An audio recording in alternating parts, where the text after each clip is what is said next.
So the gate was $2 million. The fight of the night, Holloway Poirier, Gastelum Adesanya. So 2 fights of the night. Congratulations, they all won 50 grand, as they should have. Ridiculous. That's it. That's all I got. Crowned 2 new interim champions tonight in pretty incredible fights. That was for all the idiots that don't like interim champions. The championships, there you go. They were definitely worth it tonight. Can you give us your thoughts both on Poirier and Adesanya? I mean, what you thought of each of their performances and just kind of what you thought of, them as your new champions? Gastelum Adesanya is one of the greatest fights I've ever seen in my life. And the main event, Max Holloway is so tough and such a dog. Looked like he was out in the first round. He comes back. It ends up being a 5-round fight, back and forth. Amazing, incredible fight. I always wanted to see how he would do at 155. And what's crazy, what I didn't expect, is he looked small at 155. So I look forward to him going back to 145. I was going to ask what you thought, because he did look. I mean, he looked healthy and he certainly competed well at 155. But do you think? I mean, have you talked to him, and do you think him going back to 145 and defeating his title? We took him straight from the octagon to the hospital. You don't. Yeah, that's why he's not doing it. I told my guys, I don't want him doing any interviews or anything. Take him straight to the hospital. He's tough. He's awesome. But I'd like to see him at 145 pounds again. Interesting. Yeah. Poirier looked much bigger than him. He did. In my opinion. What do you think for Poirier? Habib said that he'd like to see him in September for a title unifier. I mean, this is an interesting division, especially with Conor, that you can always throw wild cards in there. But is the unifier next? Does that make sense? Yes, that's the fight. Poirier will fight Habib next, probably in September. Probably in September, okay. In Israel, obviously he'll have the unifier with Whitaker, I imagine, next. Yeah. Too early to say whether or not that could happen in Australia. I mean, I know that's tough. We were going to do that fight here. I wanted that fight in the United States. We're definitely not doing that fight in the United States. That fight's going to Australia. Yeah, it will be massive in Australia. Be huge. Any idea when it'll take place? No, we gotta figure all that stuff out. I just put my guys on that tonight. That's their homework for this weekend. Get us an arena and stadium, not an arena, a stadium in Australia. And one more question on Israel. I mean, now you have 2 African champions. I mean, I know that's been a market that's been kind of discussed, but I mean, now with 2 African-born champions, like, is that a more realistic possibility of a future UFC event there? Everywhere is a possibility and realistic for us to go. I was telling everybody yesterday, in 2 months, in the next 2 months, I'm going to show you guys the future. And not of UFC, the future of fighting. We're working on some stuff right now in Vegas that's just going to blow everybody away. And we have all these plans this summer to create more talent, bring in new people. We're literally, this summer the PI opens in China. We're already working on the places in Mexico that I told you about a couple months ago, Puerto Rico. I'm telling you guys, wait till you see what we do in the next 3 years. So PIs are already under construction in Mexico and Puerto Rico? No, PIs, we're looking for the land right now in Mexico. We're looking for the property. Cool. And lastly for me, I just want to ask about, this was the debut of the new pay-per-view platform. I did see some kind of headaches and people were having some difficulties. Can you give us an idea of what was good, what was bad, initial results, that sort of thing? So we were in pay-per-view negotiations months ago. I don't know, time's flying so fast I can't keep it straight. But not too long ago, we were in pay-per-view negotiations, and we didn't like the way they were going. So what you don't ever want to do is give us a little time to think outside the box. So we started talking to ESPN. The talks moved really fast, and we struck a deal with ESPN. And we knew we had to pull this fight off very soon. On both sides. And we knew that there were going to be some hiccups. Hopefully there aren't. Hopefully you can get everything dialed in. The next one will be much better. The next one you'll be able to purchase right through the app. It's going to get easier. It's going to get better. And I'm not just saying this because I'm in business with these guys. You've seen me in business with guys that I don't exactly love being in business with. That it happens sometimes. These guys are so good at what they do. They're so good. They're so on top of everything. We will get the problems that people had tonight fixed, and it will only get better. Yeah, buddy. I have a question. Yeah, somebody bring him the mic. There you go. There you go. Thank you. Just wanted to talk about a situation with Max Griffin, the whole thing with his opponent this week when Max was in here, we were talking to him. Yeah. And he said it was just ridiculous, man, that he had to look over his shoulder for this guy. He's attacking him at breakfast, going overboard, you know, over, I guess he said something, they're going back and forth, you know, normally like fighters do. But what can you do that maybe this doesn't happen again? Because they said that you complimented his camp, Griffin's camp, for being professional about this. I mean, there's been a lot of things that's gone on at press conferences and all that, but what can you do to get these fighters to not act like, you know, pieces of crap when it comes to other fighters worrying about their safety and all that? Yeah, listen, they don't. Our guys are on top of that stuff. That's why there wasn't a fight 3 times last week whenever there were confrontations with these guys. But it happens. You know, you get these guys that are super emotional leading up to a fight. Somebody says something, you disrespect that. You know, you've seen a lot more of it than you used to, but it's not no different than it used to be. Back in the old days, George St. Pierre said that he got threatened by the Diaz brothers in an elevator one time. And I mean, I could go on for days. It just, we didn't have as many fights, so it just didn't happen as often as it does now. You know, you know, we were so close in that Khabib. We knew that there were tempers flaring on both sides. Everybody was getting crazy. And if you watch the tape, which you probably have a million times like me, the Nevada State Athletic Commission guy almost had Khabib's legs before he jumped over that octagon. And even after he did, we had it contained very quickly. Nobody got hurt on either side or fans. These things are going to happen. And now that they're happening more often, we're more on top of it than we ever were. The bus attack.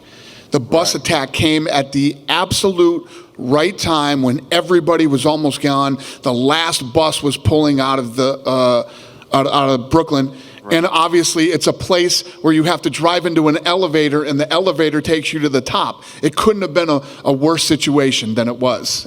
But again, our team did a pretty damn good job of stopping that from being worse than it could have been. So we are aware of all these things. We know it. When I came in that day, security told me what was going on with those guys and told me to be careful. Because I ain't as fucking young as I used to be, and when these guys start fighting, man, they give me the heads up. I need to know. So we're doing the best we can. But nobody's ever going to be in a situation where they're coming to one of these events and their safety it will never get that bad. We will never let that happen. Did you talk to Conor Khabib about the online stuff? Yeah, I did. Yeah. I mean, is there anything you can do? Well, it stopped. Right. Thank you to both of them. It stopped. Yeah. It got that got goofy too. You know, it's not. You know, it's uncalled for. You know, these guys are all grown men, and remember, these guys are independent contractors. You know, it's hard to tell grown men. I got one in Russia and one in Ireland, trying to keep them under control on social media. Mean things are going to be said, and you know, at least we got to a point where it stopped. Dana, with Masvidal, Pettis, Gaethje, and then now tonight, are we in the midst of like the greatest stretch of main event results here you've had? Yeah, we were just talking about it when we went back in my room after the fight. It's like before we left Fox, we've been on like this roll right now, you know, of incredible fights. Yeah, it's awesome. Yeah, and I mean, obviously a lot of that had to do with the durability of Holloway and Gastelum in there. Can you just speak to that a little bit? I mean, they definitely had opportunities where they could have taken some outs, and they did not. I'm going to tell you because I'm going to take another swing at the idiots that don't like interim belts, okay? There's probably some of you in this room too. But here's the reality. When more is on the line, right, it's one thing to come in here. Can you imagine if Israel Adesanya versus Kelvin Gastelum was a 3-round co-main event, right? And even the Poirier fight, the main event, if it wasn't a 5-round fight. And, you know, these titles mean something to them. These titles mean something to them. So when you go in there and there's a belt on the line and you know what's next, because now Israel, and I'm sure many of you saw it tonight, you know, Israel's flashy, Israel's a good-looking kid, Israel speaks really well. Israel became a star tonight, okay? Israel Adesanya became a star tonight. People are going to be talking about that fight for a month. You know what I mean? from you guys to the fans to whatever. Now the anticipation for a fight. That's why I said, forget the United States, man. We're going to Australia with this fight. You know, you have where he's from, right there. You have where Whitaker's from. It will be massive. So we just got to figure it out. What the hell was your question? Did you ask me? It was just to speak to the durability of. Yeah, it's about what's on the line. That's what it's about. It's about what's on the line. You know how bad Israel wanted to win that fight? You know how bad Gastelum wanted to win that fight? Watch it. Watch the fight. That's how bad they both wanted it. You know, there's real stakes. There's something, you know, on the line. Now, if you're Israel Adesanya, right? You were lined up to possible. He had to wait for Gastelum before, and we had to wait for Whitaker to come back. Now Israel Adesanya comes out, and he's got a belt. He already beat Gastelum. He doesn't have to wait for Gastelum, and he gets pay-per-view. How does this not make sense to anybody? Israel Adesanya was on vacation. He left vacation to come take this fight because he understands what is at stake here and what he can get. And the same thing for Max. Max, you heard him saying all week, he wanted to be a double champ. He wants the legacy. He wants people to know his name, you know, when he's long gone. And he wants 2 belts, and there's more money involved in that too. So. And, you know, talking about Izzy, it's been 6 fights, 14 months, and here he is with a belt. Right. I mean, can you recall many people who have had this resurgence? You call him a star now? No, you know who he reminds me of? The Conor McGregor. That's what Conor did. Conor came in, he stayed active, he built up a lot of notoriety, had some great fights, and people knew his name and people wanted to see him fight. Israel Adesanya is on that same trajectory right now. He's doing the same exact thing Conor did. And you know what Israel doesn't say when we call him? He doesn't say no. I'm on vacation. I'm not going to show up and fight for a belt and then possibly get a shot at the champion and make pay-per-view money. He says, yeah, I'll see you in Atlanta. You know, and when you have that type of confidence in yourself, it pays off. And, you know, it's definitely going to pay off for him. Yeah, and on the opposite side of the coin, Dustin Poirier has had to take the long road. His 22nd UFC fight, the only person who's had more before getting a belt was Bisping. I think it was 26. I mean, what have you made of his journey, his ups and downs, and then finally he gets to this point? Yeah, some guys have the Israel Adesanya path and the Conor McGregor path, and some have the Poirier path. You know, if you look, I don't remember what the numbers were, but Chuck Liddell had to go through that same thing, and then Tito wouldn't fight him. And there's been a lot of guys who have, Tony Ferguson had a lot of, look at the bad luck that guy's had. You know what I mean? And the list goes on and on. Some people it works out for, and some people have longer roads. Poirier has, you know, stayed the path and trained hard and done what he's had to do to get here. And tonight was his night. And he fought an incredible fighter, and he won. How did you score the main event? Because Khabib was online. He said he had a draw. Did you think it was pretty clear for Dustin? Yeah, I think Dustin won the fight. I'm going to tell you that Israel Adesanya Kelvin Gastelum fight kicked my ass. I was like exhausted after that fight, and I started trying to watch the next fight, and I didn't really score it, you know. But I had Dustin winning the fight. Just last thing, since you mentioned Tony Ferguson there, he was saying that he's been cleared, he's ready to go. He called out Dustin tonight. Justin Gaethje was in here saying he'd like to fight Tony. Do you have any plans for Tony? Is he ready to fight? Are you ready to book him? I don't know if Tony's ready to fight. I don't know if that's absolutely accurate because we haven't had anybody evaluate him yet. But this was his fight. This was supposed to be him and Max tonight. This was his fight. He turned it down, you know. And we've made it very clear that the winner of this fight, just like Israel and Kelvin, would fight for the title. So that's the deal. Unless something happens to Dustin Poirier, he gets hurt or gets injured or something happens, he's got the fight. Will that be in Abu Dhabi? We didn't announce that, did we? Yeah. Then I don't know.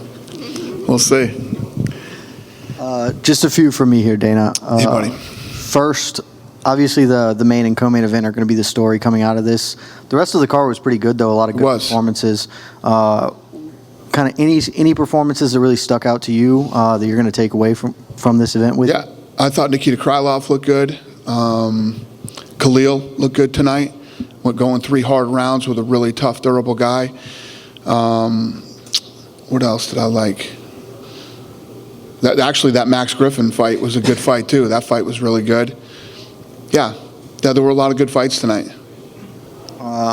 kind of shifting gears here. I know you've spoken about TJ Dillashaw's suspension before. Yesterday he released a statement. I'm just wondering if you had a chance to see that and if you have any reaction to it. I haven't seen his statement. I know that he did release a statement, but I didn't see it. And final one, we've been asking all the fighters, Game of Thrones comes back tomorrow. Are you a fan of the show? And if so, who do you think's going to win at the end? I've never seen it. Yeah, I've never seen it. You're not alone. There are a lot of fighters who have said that too. Oh, really? All right. I thought I was going to be like the only guy that never seen it. My kids are into it. They watch it. I really don't watch a lot of TV, to be honest with you. I don't have time.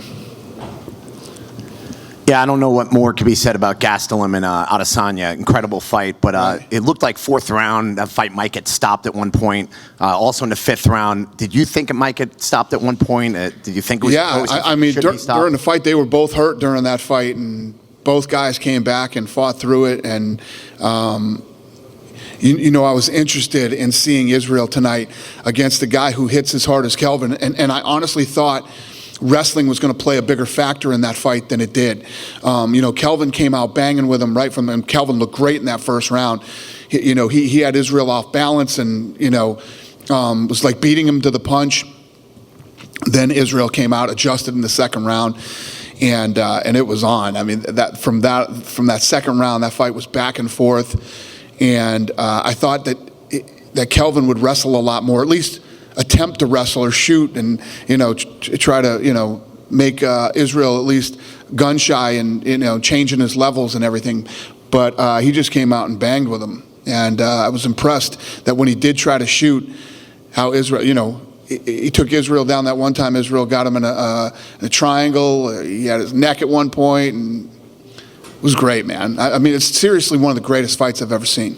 Yeah, he got, I think, 2 takedowns. The first one, Adesanya stood right up. I saw Henry Cejudo jumping up because I'm sure he saw the takedown and was thinking, okay, my boy's got a takedown, and Adesanya got right back up. Right. I saw John Jones had called out Adesanya. And your thoughts, I mean, is that something you'd love to put together, knowing that you're calling Adesanya a star? And John Jones listen, he's got Whitaker to look forward to now. Whitaker is a bad dude. He's bigger than Kelvin. He hits harder than Kelvin, and he needs to focus on him right now. I know him and John Jones have been talking some smack. And listen, if he wins and he becomes the middleweight champion, obviously I'd love to see him and John Jones fight, but we'll see how everything plays out and timing. Because probably the other thing is, if Israel Adesanya fights Whitaker and wins, there's other guys that have been waiting in line too to fight for the title. So if Jacare keeps winning and doesn't get a title fight, that guy might kill me. So we'll see what happens next before we start talking about John Jones. But that John Jones fight is going to be out there for Israel no matter what.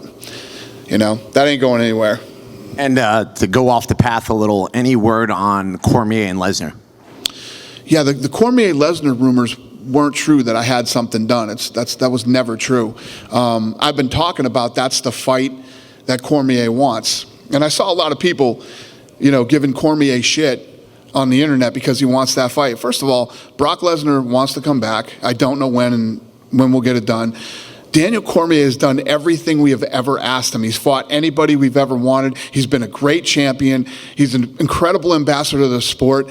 If he wants the Brock Lesnar fight, why shouldn't he get the Brock Lesnar fight? He's talking about retiring, and he wants to fight Lesnar. He's still got 2 nasty fights before he retires. He's got John Jones, and he's got Stipe Miocic. If the guy wants to fight Brock Lesnar, he's going to fight Brock Lesnar if I can get it done and if I can make it happen. So I don't know when, but like I said, Brock lets me know when he's ready. We good? Thanks a lot, Atlanta. I appreciate it. You guys have a good night.